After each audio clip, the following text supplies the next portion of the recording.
Hello friends, अब हम discuss करेंगे रिएक्ट मेमो कि रिएक्ट मेमो क्या होता है। तो यहाँ पे देखिए, यहाँ पे दिया गया है कि React memo is a higher order component. और हायर ऑर्डर कंपोनेंट क्या होता है कि हायर ऑर्डर, यहाँ पे रिएक्ट मेमो देखिए, रिएक्ट मेमो एक फंक्शन है, ठीक है। और ये क्या कर रहा है, इसमें एक पैरामीटर पास कर रहे हैं हम यहाँ पे, एक कंपोनेंट, ठीक है।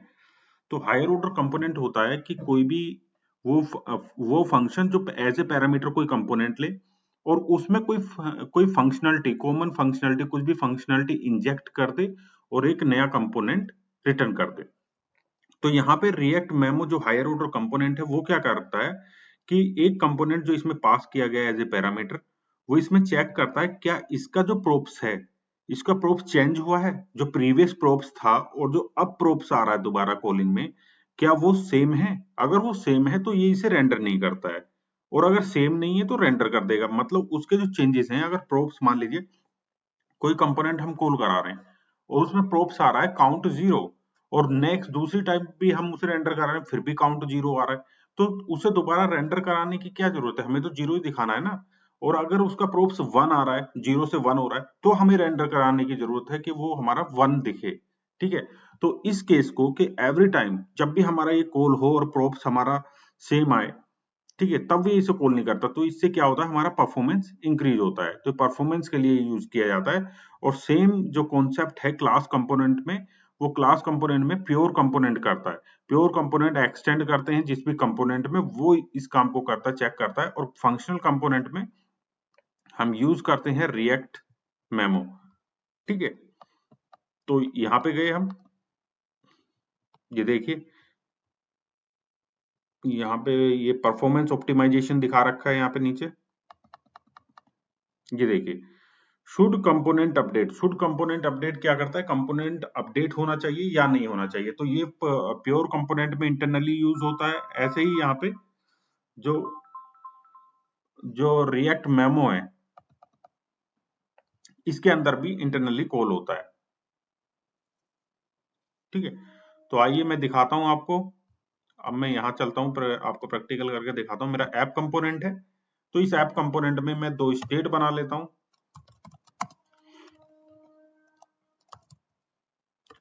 एक ले लेता हूं मैं काउंट, और एक ले लेता हूं मैं यहाँ पे सेट काउंट।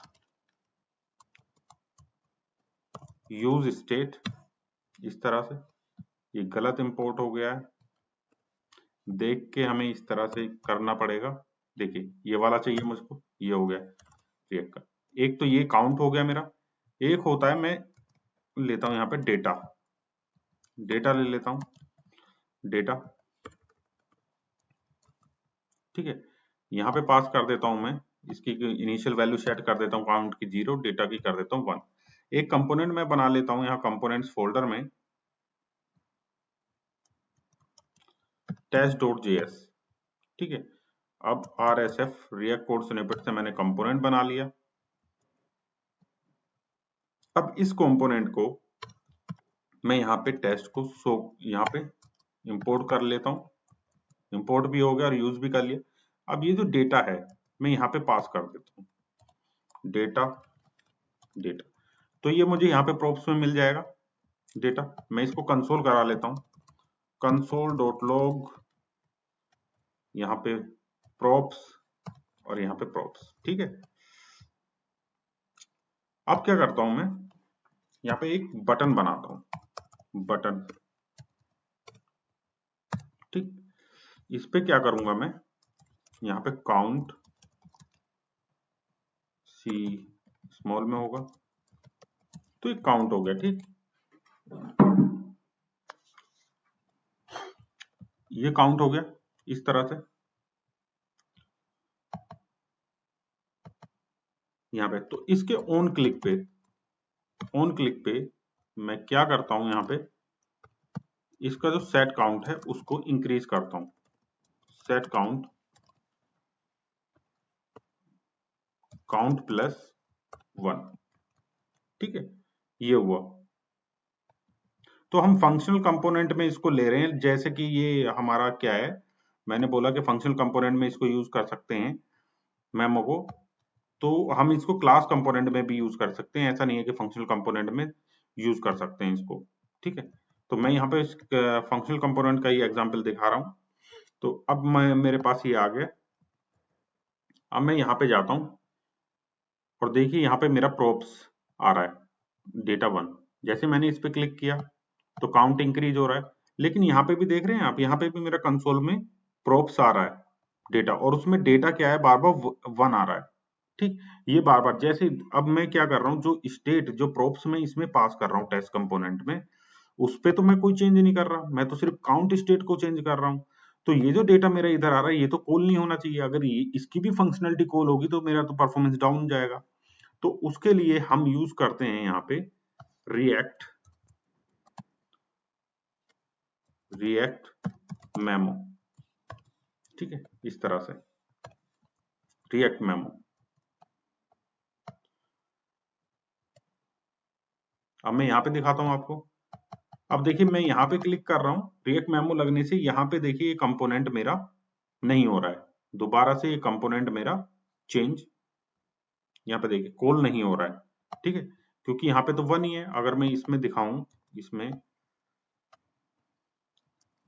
यहाँ पे दिखा देता हूँ props डॉट डेटा और यहाँ पे लिख देता हूँ टेस्ट। ठीक है, आपको यहाँ पे दिख गया टेस्ट। अब मैं रिफ्रेश करता हूँ तो टेस्ट मेरा चेंज नहीं हो रहा, लेकिन यहाँ पे क्या है, मेरा काउंट जो है टेस्ट का 1 जो है 1 ही है, और काउंट मेरा चेंज हो रहा है, तो यहाँ पे ये कॉल नहीं हो रहा। पहले क्या हो रहा था, अब मैं इसको रिमूव करता हूँ, एक बार रिएक्ट मेमो को फिर से दिखाता हूँ।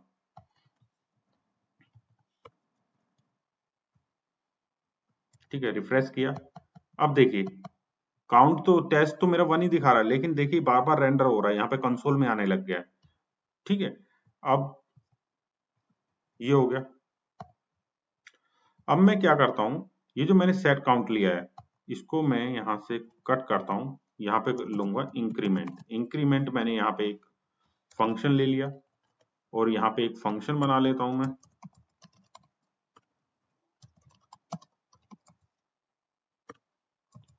इंक्रीमेंट, ठीक है, ये फंक्शन बन गया। इसके अंदर मैंने काउंट इंक्रीज कर दिया, और यहाँ जो मेरा सेट सेट डेटा है, सेट डेटा है, इसमें भी मैंने क्या कर दिया, यहाँ पे 2 सेट कर दिया, 2 सेट कर दिया। अब मेरा मेमो लगा हुआ है। अब मैंने रिफ्रेश किया। अब जैसे देखिए यहाँ पे एक बार तो लोड में आएगा ही, एक बार तो रेंडर होगा ही ये कंपोनेंट। जैसे मैंने इस पे क्लिक किया तो 1 से 2 चेंज हुआ, तो एक बार फिर से कॉल हुआ और काउंट हो गया 2। फिर मैंने इस पे क्लिक किया तो देखिए उसके बाद से ये कॉल नहीं हो रहा है, कंसोल में देखेंगे तो। ठीक है, तो जब भी हमारा प्रोब्स चेंज होगा, 1 से 2 हुआ तो वो कॉल होगा, लेकिन 2 से अब वो चेंज नहीं हो रहा है, 2 ही रह रहा है बार बार, तो वो मेरा कॉल नहीं होगा। तो ये है मेरा रिएक्ट मेमो। अब मैं इसको दिखाता हूँ आपको, क्लास कंपोनेंट बना लेता हूँ। ठीक है, जो मेरा ये फंक्शनल कंपोनेंट है ना, इसको हटाता हूँ मैं यहाँ से, और इसको RCC रिएक्ट कोड स्निपेट से क्लास कंपोनेंट मैंने बना लिया। ठीक है, अब यहाँ पे मुझे प्रॉप्स मिलेगा, यहाँ पे ले जाता हूँ टेस्ट कोलन, यहाँ पे this dot props dot data, यहाँ पे डेटा शो होगा। अब यहाँ पे सेम मैं कंसोल करा लेता हूँ, कंसोल डॉट लॉग। ठीक है, यहाँ पे ये नहीं आ रहा है कंसोल में, मैं रेंडर के अंदर कराता हूँ। ठीक है, रेंडर पे यहाँ पे कराता हूँ। ठीक है, यहाँ पे आ गया, और यहाँ पे लेता हूँ मैं, डेटा मेरा आया, इसको रहने देता हूँ, और यहाँ पे बिल्कुल वैसे ही प्रोप्स। अब मैं यहाँ पे हूँ। ठीक, अब मैं गया, मैंने रिफ्रेश किया तो देखिए हर बार इसमें आ रहा है प्रोप्स, हर बार आ रहा है। अब मैं यहाँ पे जाता हूँ और यहाँ पे रिएक्ट डॉट मेमो मैं यूज करता हूँ, रिएक्ट डॉट मेमो यहाँ पे मैंने यूज किया, रिएक्ट डॉट मेमो। अब मैंने रिफ्रेश किया, अब देखिए 1 से 2 हुआ तो एक बार कॉल हुआ, उसके बाद कॉल नहीं हो रहा है। ठीक है, तो ये था क्लास कंपोनेंट में भी इसको यूज किया जा सकता है, क्योंकि higher order function class component में भी यूज किया जा सकता है, फंक्शनल में भी यूज किया जा सकता है। अब इसमें मैं आपको बताता हूं, अगर इस कंपोनेंट को मैं प्योर कंपोनेंट कर दूं, प्योर कंपोनेंट हमने डिस्कस किया था, ठीक है, इस तरह से यहाँ पे ले लेते हैं। अब मैं इसको रिफ्रेश करता हूँ।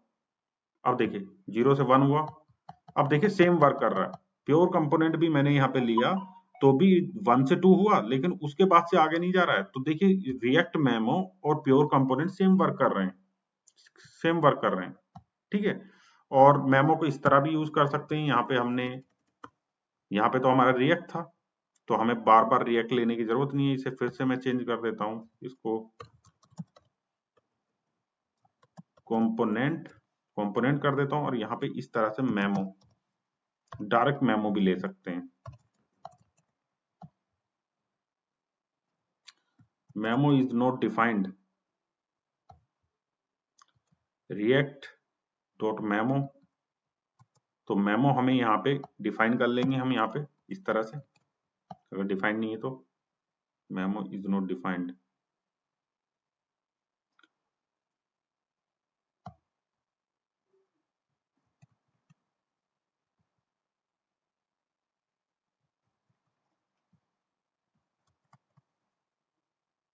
ठीक है, देखिए कुछ एरर आ रही थी, अब मैंने रिफ्रेश किया, अब सही है। तो हम यहाँ पे मेमो ले लेंगे, यहाँ पे देखिए मेमो ले लेंगे, यहाँ से निकाल लिया। हम रिएक्ट डॉट मेमो कर रहे थे, तो डायरेक्ट इस तरह भी हम यूज कर सकते हैं। ये देखिए वर्क कर रहा है।